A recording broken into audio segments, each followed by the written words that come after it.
आज हम लोग शुरू करने जा रहे हैं अपने क्लास 10th में एक बायोलॉजी का चैप्टर का नाम है आपका हेरिडिटी। अच्छा, नए वाले बुक जिसके पास है एनसीईआरटी का, उसमें ये चैप्टर नंबर आपका 8 हुआ होगा, समझ लीजिएगा इसको आप ध्यान से, क्योंकि उसमें केमिस्ट्री का एक चैप्टर जो था आपका पीरियोडिक क्लासिफिकेशन ऑफ एलिमेंट्स, वो चैप्टर कंप्लीटली हट गया है। तो उसके अकॉर्डिंग देखा जाए तो ये चैप्टर नंबर आपका पहले 9 हुआ करता था, लेकिन अब ये आपका चैप्टर नंबर 8 होगा। और ये चैप्टर का पहले नाम जो है ना हेरिडिटी एंड एवोल्यूशन हुआ करता था, लेकिन जो कि सीबीएसई ने एवोल्यूशन जो हमारा टॉपिक था इस चैप्टर का उसको पूरी तरीके से हटा दिया है, तो केवल हम लोगों को इस चैप्टर में हेरिडिटी ही पढ़ना है। तो बेसिकली इसमें आपको दो चीज़ ध्यान रखना है। पहला ये कि इस चैप्टर का नए वाले एनसीईआरटी में जो नंबरिंग है वो 8 होगा, ठीक है, पहला बात। दूसरा बात, इस चैप्टर में पहले हमारा दो टॉपिक हुआ करता था, हेरिडिटी एंड एवोल्यूशन। एवोल्यूशन आपको नहीं पढ़ना है, इसीलिए हम लोग केवल ध्यान देंगे हेरिडिटी पे। तो बेसिकली कहा यह जा सकता है कि आज से हमारा चैप्टर चालू होने वाला है बायोलॉजी का एक और इंटरेस्टिंग चैप्टर, और बहुत ही छोटा सा चैप्टर, वो है आपका हेरिडिटी। ठीक है, चलिए इसी को हम लोग आज शुरुआत करेंगे कि आखिर। अच्छा, एक बात और बताते हैं, ये चैप्टर ना क्लास 10th में सबसे हार्ड चैप्टर माना जाता था पहले, क्योंकि इसमें जो सबसे हार्ड टॉपिक था आपका एवोल्यूशन, वो बहुत कठिन था, वाकई में कठिन था। मतलब हम बोल रहे हैं कठिन, केवल ऐसा नहीं है, हर कोई बोलता था कि हाँ एवोल्यूशन जो टॉपिक था वो हमारा वाकई में थोड़ा कठिन था, लेकिन वो हटा दिया है सीबीएसई ने, तो ये थोड़ा सा आपके लिए आसानी हो गया, आपको पढ़ना भी थोड़ा कम पड़ेगा और लगभग 2 क्लास में हमारा चैप्टर भी खत्म हो जाएगा। ठीक है, तो हेरिडिटी हमारा बस एक टॉपिक इसमें पढ़ना है, इसको हम लोग पढ़ेंगे और बहुत ही जल्दी हमारा खत्म भी हो जाएगा। लेकिन फिर सवाल है कि सर हेरिडिटी हम लोग पढ़ रहे हैं, पहले हेरिडिटी का मतलब ही समझा दीजिए कि आखिर क्या होता है हेरिडिटी। देखिए, मतलब तो हम आपको समझा देंगे हेरिडिटी का, लेकिन अभी यदि हम आपको समझाएंगे ना तो अभी आप नहीं समझ पाओगे। इसके लिए आपको क्या करना पड़ेगा, कम से कम 5 से 7 मिनट आपको वेट करना पड़ेगा।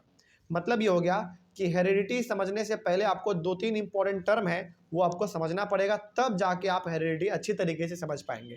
ठीक है, तो टेंशन नहीं लेना है, हेरिडिटी क्या होता है, ये कैसे होता है, क्या है, सब कुछ हम लोग जानेंगे, लेकिन उसके वहाँ तक पहुँचने से पहले आपको कुछ छोटे छोटे चीज़ों को जानना पड़ेगा, क्योंकि जब तक उसको आप नहीं जानेंगे तब तक आप हेरिडिटी को अच्छे तरीके से, बेहतर तरीके से समझ ही नहीं पाएंगे।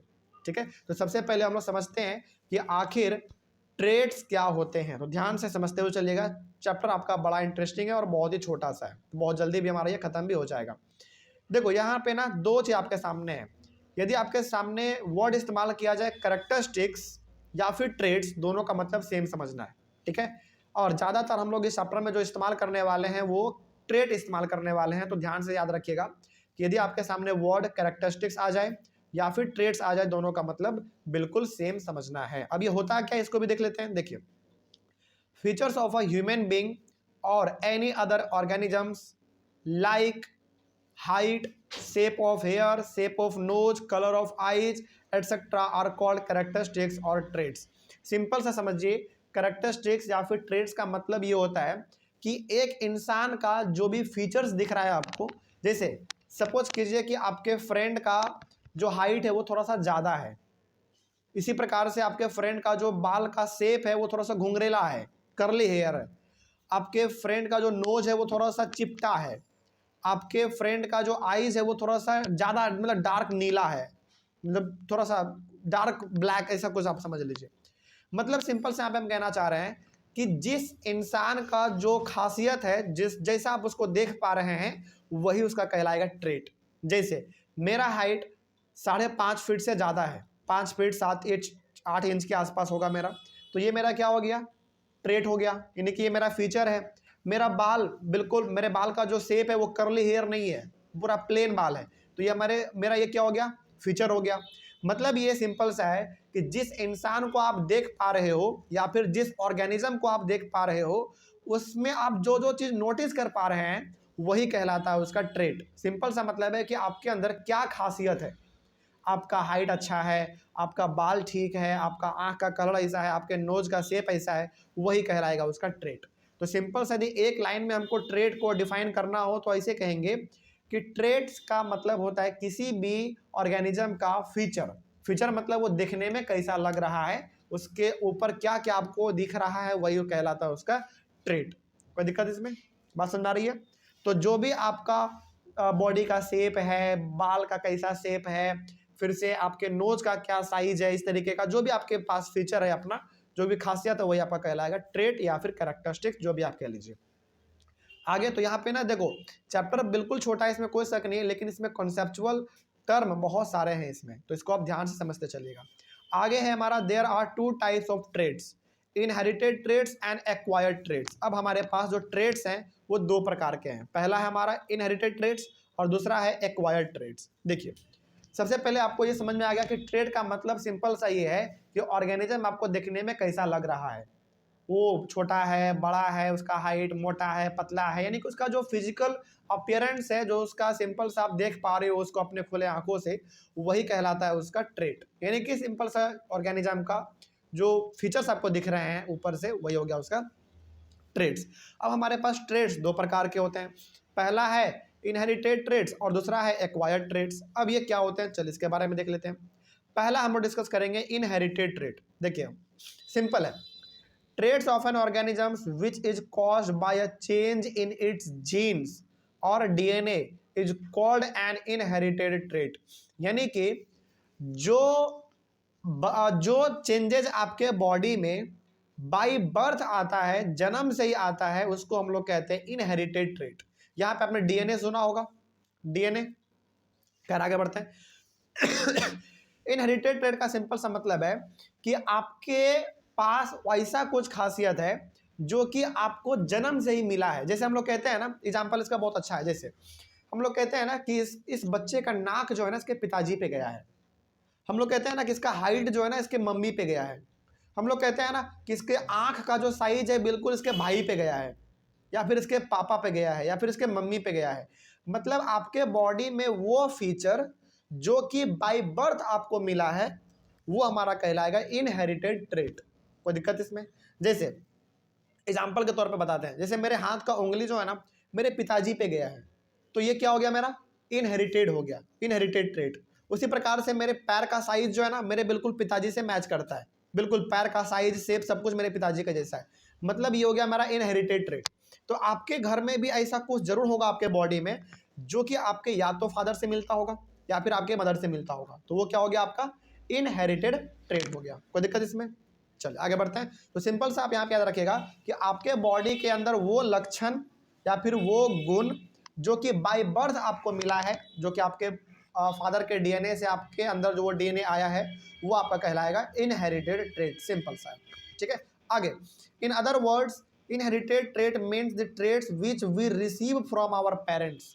इसका सिंपल सा मतलब आप ये भी कह सकते हैं कि वो ट्रेट जो कि आपको डायरेक्टली आपके पेरेंट्स से मिला है, यानी कि वो लक्षण या फिर वो गुण जो आपके बॉडी में है, और किससे मिला है आपको बाय बर्थ, आपके मदर या फादर से मिला है, वो आपका कहलाता है इनहेरिटेड ट्रेट्स। सिंपल सी बात है। आगे, inherited traits of an organism can pass on to their future generation. अच्छा एक बात, ये बहुत इंपॉर्टेंट पॉइंट है, ये इनहेरिटेड ट्रेट जो होता है ना वो फ्यूचर टू फ्यूचर ट्रांसफर होता रहता है। जैसे हो सकता है कि कुछ गुण आपके अंदर आपके पिताजी का आ गया है, जब आप फादर बनेंगे या फिर आप मदर बनेंगे तो आपके बच्चों में वो गुण आ जाएगा। मतलब ये हो गया कि इनहेरिटेड ट्रेट ऐसा लक्षण, ऐसा गुण होता है जो कि जनरेशन टू जनरेशन ट्रांसफर होता रहता है। जैसे हो सकता है कि मेरे पिताजी का जो उंगली का साइज है, जो पैर के उंगली का साइज है, वो मेरा साइज है। हो सकता है कि आने वाला फ्यूचर जो यानी जो मेरे बाल बच्चे होंगे, हो सकता है कि उनका भी हाथ का साइज, पैर का साइज सेम टू सेम मेरे जैसा हो जाए। यानी कि इनहेरिटेड ट्रेट ऐसा ट्रेट है, ऐसा गुण या फिर लक्षण है जो कि generation to generation carry on होता रहता है, यानी कि पास होता रहता है। एग्जाम्पल देख लीजिए इसका। Examples of inherited traits are, यहाँ पे दो एग्जाम्पल है। पहला, two children have red hair like father. मान लीजिए कि दो बच्चा है जिसका जो बाल का कलर है ना वो रेड है, किसके जैसा, उसके पिताजी के जैसा। But the other two children have black hair like mother. लेकिन जो बाकी दो बच्चे हैं उनका बाल का जो कलर है वो बिल्कुल ब्लैक है, यानी कि उसके मम्मी के ऊपर गया हुआ है। मतलब यहाँ पे आप क्या देख रहे हैं, दो बच्चे के अंदर गुण आया किसका, फादर का, और दो बच्चे के अंदर कैसा गुण आया, मदर का आया। मतलब ये मदर से और फादर से क्या हो गया, आगे ट्रांसफर हो गया। तो यही हमारा कहलाएगा इनहेरिटेड ट्रेट कहलाएगा, ठीक है। इसी प्रकार से आगे भी एग्जांपल वही है। सेकंड एग्जांपल में, two children have brown eyes like father. मान लीजिए कि दो बच्चा है जिसका कि ब्राउन आइज है उसके पिताजी के जैसा। उसी प्रकार से मान लीजिए 2 और चिल्ड्रन है जिसका कि ब्लू आइज है, किसके जैसा, उसके माँ के जैसा। तो सिंपल सा हम यहाँ पे आपको बताना ये चाह रहे हैं एग्जाम्पल दे के बाल और आंख का, कि जब कोई लक्षण या फिर कोई गुण हमारे पेरेंट्स से हमारे बॉडी में आ जाए वो हमारा कहलाता है इनहेरिटेड ट्रेट। और ये किसके थ्रू होता है? मदर फादर के थ्रू तो आता ही है, लेकिन ये बेसिकली होता है आपके जीन या फिर डीएनए के द्वारा। ठीक है, आगे बढ़ते हैं। तो ये तो हो गया हमारा इनहेरिटेड ट्रेट। अब है हमारा एक्वायर्ड ट्रेट। अब ये एक्वायर्ड ट्रेट क्या है देख लेते हैं, इसके बारे में भी देखिए। Traits of an organism which is not inherited but develops in response to the changing environment is called an acquired trait। Acquired trait का मतलब होता है आपके बॉडी के अंदर वो लक्षण, वो गुण जो कि आपको बाय बर्थ मदर फादर से नहीं मिला है, बल्कि उसको आपने खुद सीखा है, आपने खुद अपने बॉडी के अंदर उसको डेवलप किया है। मतलब यहाँ पे ये है कि वैसा गुण या फिर वैसा लक्षण जो कि आपको बाय बर्थ आपके मदर या फादर से नहीं मिला है, बल्कि उसको आपने जन्म के बाद खुद सीखा है, खुद अपने अंदर आपने उसको ढाला है बदलते हुए इन्वायरमेंट के कॉन्टेक्स्ट में। मतलब कि जिस तरीके से हमारा समाज बदल रहा है, जिस तरीके से हमारा लगातार समय बदल रहा है, उसके अकॉर्डिंग अपने आप को जो भी आपने ढाला, आपने अपने बॉडी में जो भी बदलाव किया, वो आपका कहलाएगा एक्वायर्ड ट्रेट। तो एक लाइन में यदि हमको एक्वायर्ड ट्रेट डिफाइन करना हो तो हम ऐसे करेंगे कि वो गुण या फिर वो लक्षण हमारे बॉडी में जो कि बाय बर्थ हमको नहीं मिला है, लेकिन उसको हमने अपने बॉडी में अपने से ढाला है, अपने से सीखा है।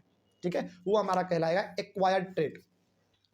It is not inherited from parents, it is learned by the person himself और हरसेल्फ। यानी कि ये हमको अपने पेरेंट्स से नहीं मिलता है, बल्कि ये मेल या फीमेल, बॉयज गर्ल्स जो भी है, वो खुद सीखता है या सीखती है, यानी कि वो अपने बॉडी के अंदर खुद उसको ढाल लेता है।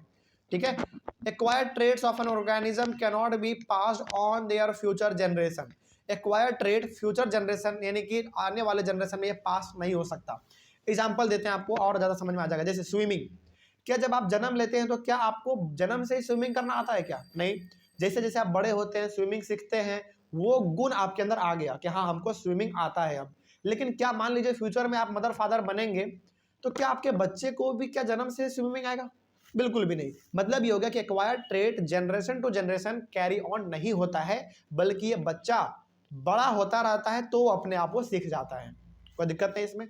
तो स्विमिंग हो गया, रीडिंग हो गया, राइडिंग हो गया। रीडिंग मतलब पढ़ना, राइडिंग मतलब साइकिल वाइकल चलाना, ये सब हो गया। या फिर पहाड़ों पे चढ़ना, ये कोई बच्चा बाय बर्थ लेकर अपने पास नहीं आता है। नहीं तो यदि ऐसा होता तो हो सकता है कि आइंस्टीन का बेटा दोबारा एक और आइंस्टीन हमारे सामने होता है ना।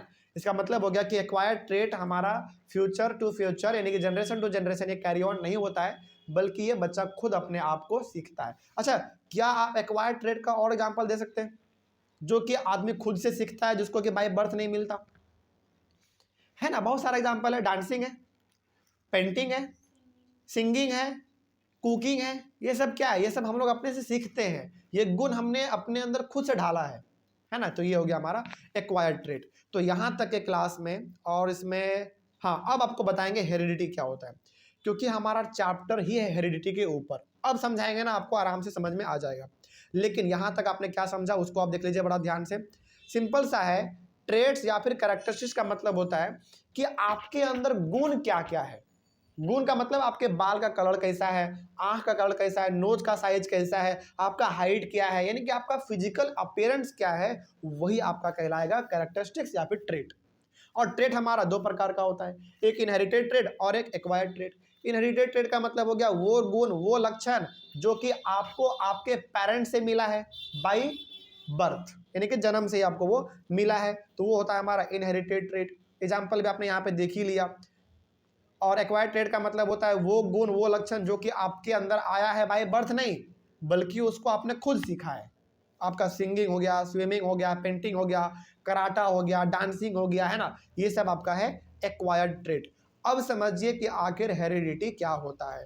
अब आपको आराम से समझ में आ जाएगा। अब मेरे हिसाब से समझाना भी नहीं पड़ेगा, आप समझ जाओगे। क्या लिखा हुआ है? बड़ा सिंपल सा है, देखिए ध्यान से। द ट्रांसफर ऑफ कैरेक्टरिस्टिक्स और traits from the parents to their offspring. Offspring का मतलब होता है बेबी। बेबी का मतलब उसका छोटा सा बच्चा जो आने वाले फ्यूचर में पैदा होगा। Is called heredity. मतलब ये हो गया कि एक मदर और एक फादर में जो भी गुण है, जो भी ट्रेड है, यदि वो उसके बच्चे में ट्रांसफर हो जाए, वही हमारा कहलाएगा हेरिडिटी। सिंपल सा है। जैसे हम लोग कहते हैं ना, कई कई बार हम लोग कहते हैं, हमारे दादा यानी कि हमारे बड़े बुजुर्ग लोग ये कहा करते हैं कि जब कोई बच्चा जन्म लेता है तो वो क्या बोलते हैं, वो लोग कि बच्चा गया है अपने पिताजी पे, बच्चा गया है अपने माताजी पे, बच्चे का नाक मम्मी से मिलता है, बच्चे का आंख पापा से मिलता है, बच्चे का जो कान है वो मम्मी से मिलता है। ऐसा हम लोग अपने घरों में सुनते हैं।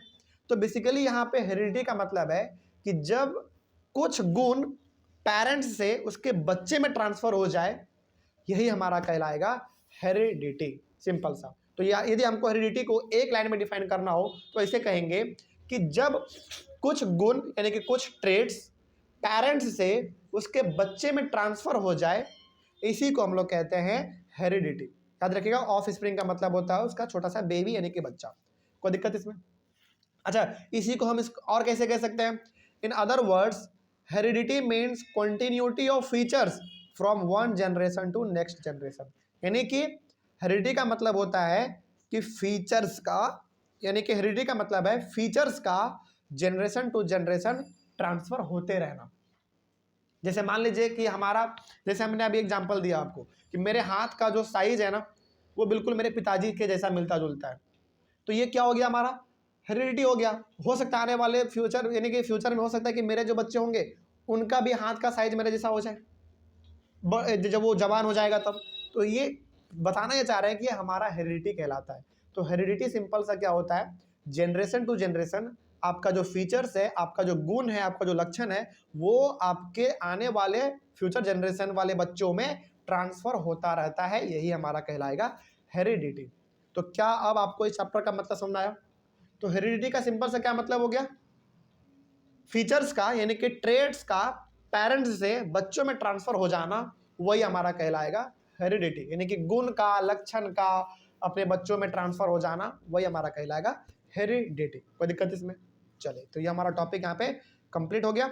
अगले वाले क्लास में हम लोग एक नया बिल्कुल फ्रेश टॉपिक शुरुआत करेंगे। टॉपिक होगा हमारा accumulation of variation during reproduction. यहाँ से हम लोग अपना अगला वाला क्लास शुरू करेंगे। तब तक के लिए thank you very much and have a nice day.